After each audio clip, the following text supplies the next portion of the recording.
Le market maker vient-il vous péter les stops?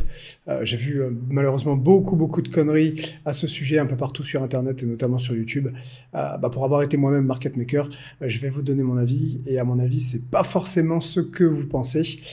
C'est la vidéo du jour, c'est parti. Alors petite intro pour ceux qui me connaissent pas, donc j'ai été moi-même market maker en crypto pour un broker général qui donc offre des cryptos à ses clients sur Chypre, là où je vis, et donc je partage sur cette chaîne un petit peu tout ce que j'ai pu voir, entre guillemets, l'envers du décor et mon expérience de la finance. Donc, si ça vous intéresse, je vous invite à vous abonner et à liker la vidéo, ça fait toujours plaisir. C'est parti. Alors, le market maker, le vilain market maker, en gros, est-ce qu'il vient vous péter les stop-loss et vous chasser pour gagner de l'argent? Alors, déjà, on va redéfinir rapidement 2-3 points. J'ai fait une vidéo précédente sur ce que c'est que le market maker. Elle devrait s'afficher maintenant, mais allez la regarder parce que c'est vraiment important pour comprendre cette deuxième partie, donc la suite de la vidéo. En gros, donc deuxième partie, je vais vous donner un petit peu mon point de vue et ce que j'ai pu voir en finance. Donc comme vous le savez, je l'ai expliqué dans la précédente vidéo, le market maker, l'essentiel de son business, je vous le montre à l'écran. En gros, ça va être de charger ce qu'on appelle le spread. Qu'est-ce que c'est? Je vous l'avais expliqué, c'est simplement la différence entre le bid et le ask. Donc ici pour le Bitcoin, donc c'est 361 contre 367. La différence qui est donc de 6, c'est le spread. Là, le spread, c'est un petit peu ouvert depuis que j'ai fait la précédente vidéo. Et donc en gros, ce spread de 6, c'est la commission du market maker entre donc les acheteurs et les vendeurs. C'est comme ça qu'il se rémunère. C'est l'essentiel de son business. Maintenant, effectivement, ce que je vous avais expliqué dans cette vidéo, c'était que ça représentait une énorme partie du business des market makers. Ce que je vous avais pas dit, en revanche, c'est qu'ils ont aussi un deuxième gros business qui est du coup effectivement tout simplement de jouer contre leurs clients puisque forcément vous allez gagner plus d'argent comme ça. Je m'explique. Quand vous faites une partie de poker, si je mets 100 € sur la table, que vous mettez 100 €, on fait un pot commun, ça fait 200 € à tapis. Ils vont prendre un rec, le casino va prendre un petit pourcentage, 2, 3, 4%, et après il y en a un ou deux qui va gagner, et il va donner l'argent à celui qui a gagné. Et donc il va simplement prendre une commission. Maintenant, si vous jouez au blackjack, c'est différent, vous jouez contre la maison, c'est-à-dire que je mets 100 €, le croupier, la maison met 100 €. Soit je gagne et ils vont me filer leurs 100 balles, à l'inverse, ils vont prendre ma mise. Donc au lieu de charger juste une commission de 3, 4, 5%, ils vont prendre mes 100 € directement. Et vous comprenez bien que c'est beaucoup plus intéressant pour eux de prendre la commission uniquement s'ils gagnent. S'ils perdent, ils n'ont aucun intérêt à me donner leurs 100 balles. Ça fait énormément de commissions, vous vous en rendez bien compte. Et en gros, c'est le business. Le deuxième business, je dirais, après avoir expliqué le premier, je vais expliquer donc ce que c'est que le deuxième business des market makers. Alors en gros, comment ça se passe? Donc le market maker, je vous en avais parlé, donc il a, on va dire, différents books, et vous avez essentiellement deux books. Alors on peut appeler ça différemment A, B ou 1, 2, ou enfin le book des traders gagnants, perdants. Chaque broker a sa définition. Mais en gros, il va savoir au bout de quelques semaines si vous êtes un trader gagnant et un trader perdant. Évidemment, c'est fait algorithmiquement, il va faire des statistiques là-dessus.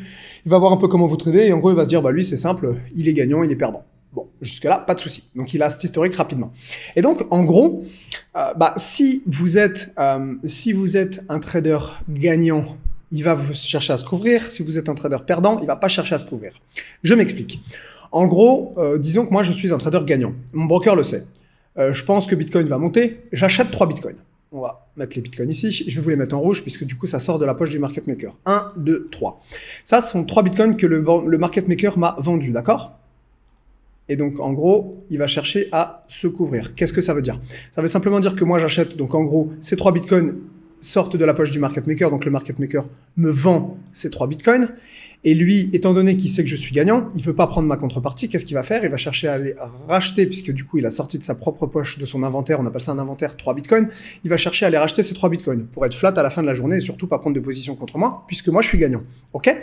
Donc ça, c'est, entre guillemets, peu de clients, on vous dit qu'il y a à peu près 75% des clients qui perdent sur le Forex, etc. Donc ça sous-entend qu'il y a 25% des clients qui gagnent. La vérité, c'est qu'il y en a beaucoup moins.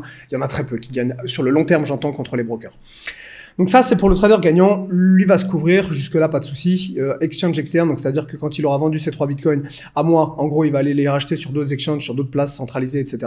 de façon à avoir un inventaire qui sera complètement flat. En revanche, pour le trader perdant, si jamais le trader perdant, on va faire le même schéma. Je suis un trader perdant, mon broker évidemment le sait, et donc moi je décide d'acheter, je pense que le marché va monter, j'achète 3 bitcoins, ok? Donc là, pareil, le market maker me vend ces 3 bitcoins, vous avez bien compris que donc ça sort de sa poche, c'est pour ça que je les mets en rouge, lui il me les vend. Moi je les achète, mais lui il me les vend. Qu'est-ce qui va se passer? Étant donné qu'il sait que je suis perdant, ici qu'est-ce qui va se passer?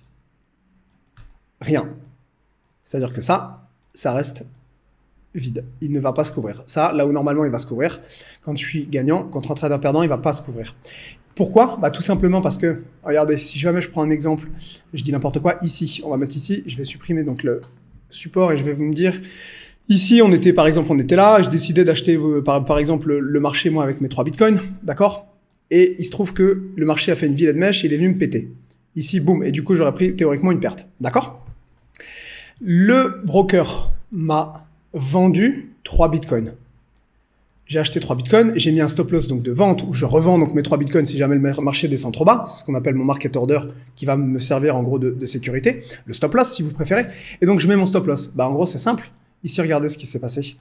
Le broker il a vendu, par exemple je dis n'importe quoi, alors là je vais mettre un tout petit peu plus haut. J'aurais par exemple acheté des bitcoins ici en mettant mon stop ici, en mettant mon TP, je sais pas, sur la dernière résistance. Je dis n'importe quoi. Donc ça fait qu'en gros, il m'aurait vendu 3 bitcoins ici. Mais comme il s'est pas couvert et qu'il sait que je suis perdant, il sait que la plupart du temps, je vais perdre. Donc, il s'est pas couvert. Évidemment, je perds ce trade. Et qu'est-ce qui se passe? Il me rachète les mêmes 3 bitcoins ici. Ce qui fait qu'en gros, il me les a vendus ici et il se les rachète ici. La différence entre ce qu'il m'a vendu, c'est-à-dire aux alentours des 31 700 et quelques, et ce qu'il rachète, des 29 000, bah en gros, cette différence, x3, elle est dans sa poche. Et ça, c'est le deuxième business des brokers. Vous comprenez bien que ici, il y avait 3 bitcoins qui sont sortis, et du coup, un peu plus tard, ces 3 bitcoins re-rentrent dans sa poche, son inventaire est flat, sauf que ça, c'est son gain. Ces 3 bitcoins, puisqu'il s'est pas couvert là où il se serait couvert avec un trader gagnant. Ça, ils le savent encore une fois parce qu'ils ont des statistiques. C'est comme ça que ça marche parce qu'évidemment, le broker veut être le casino. C'est toujours mieux d'être le casino que de prendre juste une commission, je vous l'ai expliqué. Mais évidemment, il ne veut faire ça que contre des clients qui sont perdants. Il a aucun intérêt à être le casino contre un mec qui gagne. Contre un mec qui gagne, c'est plus le casino. C'est un intermédiaire et ensuite il offset votre risque sur un exchange externe. Ok, donc ça, c'est le deuxième business. Le premier, on en a dit, on l'a vu, c'est prendre donc une commission. Le deuxième business, c'est jouer contre ses clients. En gros, c'est être le casino. Jusque-là, pourquoi pas? Donc maintenant, on se pose la question de dire, est-ce que le market maker vient chasser volontairement les stop loss? Alors, il y a beaucoup de réponses qui peuvent être faites à ça. Je vais vous donner la mienne. Évidemment, c'est très simplifié ce que je fais pour cette vidéo, donc m'en voulez pas si je fais un petit peu des raccourcis. Mais en gros, non. La plupart du temps, il ne le fera pas. Il peut le faire. Il peut, mais il ne le fera pas la plupart du temps. Il y a 3 raisons à ça.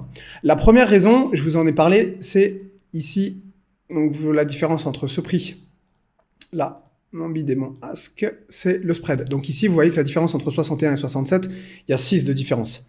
En gros, ce que vous savez pas, c'est que ce 6, il est coupé. Le spread est coupé en 2. Il y a un spread, ce qu'on appelle symétrique. La plupart du temps, ça va être 3 côtés acheteurs, 3 côtés vendeurs. Je rentre pas dans les détails, c'est algorithmique, mais en gros, faites-moi confiance, c'est comme ça que ça marche. Le spread va être symétrique. Et quand en gros, le mec va décaler sa cotation, c'est-à-dire pour X ou Y raison, il va vouloir pousser un petit peu plus les prix pour aller vous chercher. Premier constat, il va devoir décaler son spread, c'est-à-dire que la plupart du temps, il va avoir un spread qui va passer, non pas, qui va plus être symétrique, mais en gros qui va être ce qu'on appelle asymétrique. Qu'est-ce que ça veut dire? Bah par exemple ici il va y avoir, je sais pas, je dis n'importe quoi, 1, et ici il va y avoir 5. On a toujours notre 6, sauf que du coup il a un spread asymétrique, ou 2, 4, c'est pareil. Mais en gros, ce sera plus 3 côté acheteurs, 3 côté vendeurs, ça va être asymétrique. Et une fois qu'il aura en gros qu'il serait venu chercher votre liquidité et qu'il va remonter ou qu'il va faire son truc, récupérer les prix normaux, bah le spread va rester asymétrique, et ça l'arrange pas. Et de ce que j'en sais, pour avoir posé la question, ils veulent pas trop ça, donc ils peuvent coder informatiquement, évidemment, s'ils veulent vraiment le faire, ils peuvent aller chercher votre stop. Mais la plupart du temps, la première raison pour laquelle j'ai tendance à penser que c'est pas vrai, c'est que le spread, il veut que son spread reste symétrique et ça l'arrange pas du tout de venir, du coup, pour cette raison, chercher vos stops. Ça, c'est le premier point. Le deuxième point, bon, évidemment, il en a pas besoin, ça vous le savez, mais c'est tout à fait logique, désolé. Et du coup, c'est simplement de dire, bah, en gros, non. Pourquoi? Parce que il sait que vous êtes perdant pour la plupart du temps. Est-ce que vous croyez vraiment que les mecs passent se faire chier, entre guillemets, à aller faire ça? Non, bien sûr que non. Donc, il en a pas besoin, tout simplement. C'est le deuxième point et c'est ce que vous devez prendre en compte. Il a pas besoin d'aller chercher votre stop loss pour gagner de l'argent puisqu'il sait que de toute façon, vous serez perdant sur le long terme. Ça, c'est le deuxième point. Ok.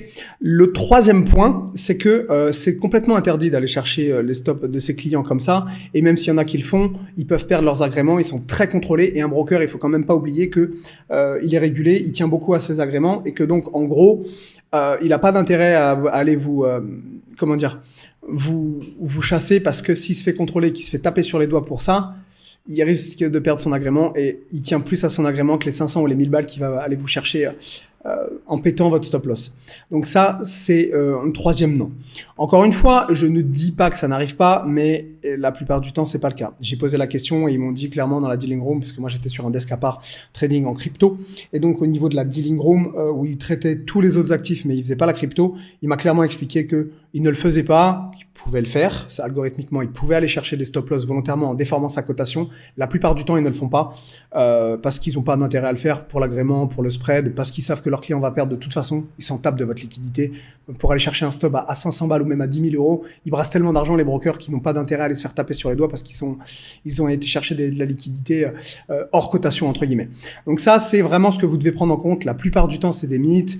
Et si vous vous faites chasser par une mèche, comme ça a été le cas là, vous voyez, cette mèche basse, ce qui se passe, c'est simplement en fait que les gens ont mis leur liquidité tous au même point. C'est-à-dire que, je prends l'exemple, ici, vous voyez qu'il y avait, par exemple, un niveau, d'accord? Et si pour X ou Y raison, vous vous dites, moi j'achète le marché et je mets mon stop pas suffisamment bas, je vais mettre mon stop comme ici, mais au lieu de vraiment chercher à l'écarter, bah, je me fais péter. Pourquoi? La plupart du temps, ce qui se passe, c'est qu'en fait, tout le monde trade pareil, ce qui fait qu'en gros, toute la liquidité, voilà, je vais mettre ça en noir, toute la liquidité, elle est stockée au même endroit.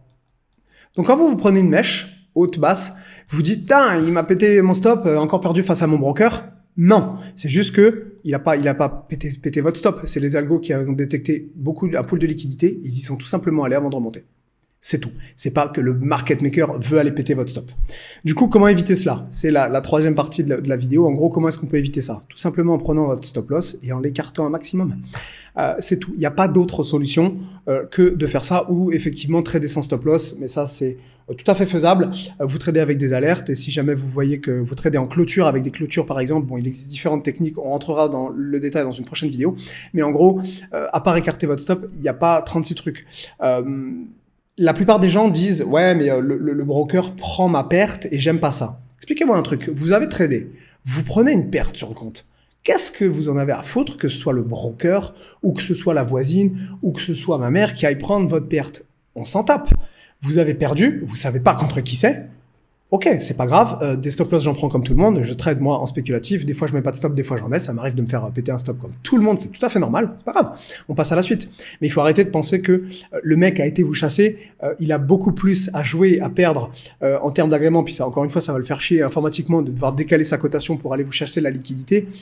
Il va pas le faire. La plupart du temps, encore une fois, si vous faites chasser, c'est simplement qu'il y a beaucoup de liquidités qui étaient là et que du coup, tous les brokers et que tous les exchanges y sont allés. Voilà, tout simplement. Bon, moi, j'ai bossé pour un broker général, pas pour un exchange crypto.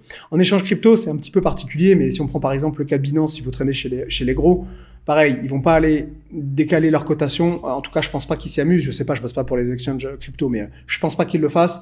Là, Binance est récemment devenu PSAM. Honnêtement, est-ce que vous croyez qu'ils ont un intérêt pour aller chercher quelques stop loss de plus et gagner un peu plus d'argent alors qu'ils sont archi profitables à aller décaler leur cotation et à se faire taper sur les doigts par l'AMF ou par n'importe quel gendarme européen parce que les mecs ont déconné avec leurs clients et qu'ils sont allés chasser leur liquidité? Posez-vous la question? Non, évidemment. Donc voilà ce que je pouvais vous dire. Encore une fois, c'est peut-être pas la réponse que vous attendiez, mais c'est comme ça que ça se passe. Et très sincèrement, vous ne devez pas prendre en compte ça parce que c'est très rare. Je ne dis pas qu'ils ne vont pas chercher la liquidité. Certaines grandes banques, etc. Apparemment, ils le font quand même.